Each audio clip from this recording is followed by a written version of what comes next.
Later, Merz added a personal touch, expressing his admiration for the French president's summer residence, a fortress that has long been a symbol of French power and history. Friedrich Merz said, "I am very pleased that we have the opportunity to do this here tonight in this wonderful place. Brégançon is a highly esteemed and much appreciated place, even in Germany, and the fact that the French president has such a place as his summer residence is truly enviable, but we are glad that we are allowed to be here."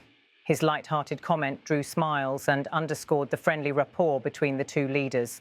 While symbolic, these gestures of warmth matter in diplomacy. They serve to soften the harder edges of political negotiations and remind audiences, both domestic and international, that personal chemistry can still play a role in statecraft.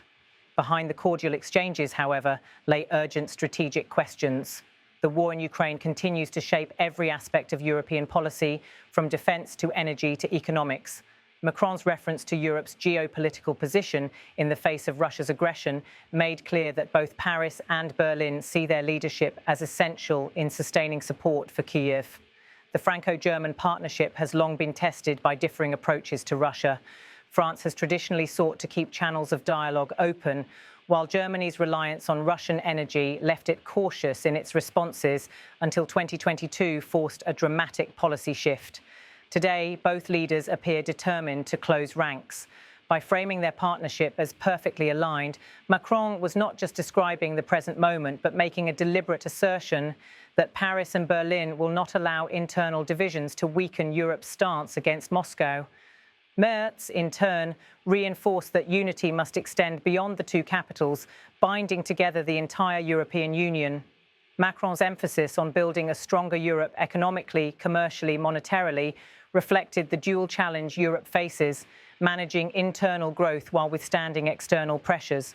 Rising energy costs, inflationary concerns, and the threat of protectionist measures abroad have made economic coordination within the EU more critical than ever. The call for rearmament, meanwhile, highlighted Europe's shifting defence posture. Both France and Germany have announced increased defence spending since 2022, and their joint projects, from fighter jets to tanks, are seen as crucial to Europe's long-term security. Macron's remarks reinforce the idea that Europe is no longer content to rely exclusively on NATO, but is willing to chart a more autonomous path.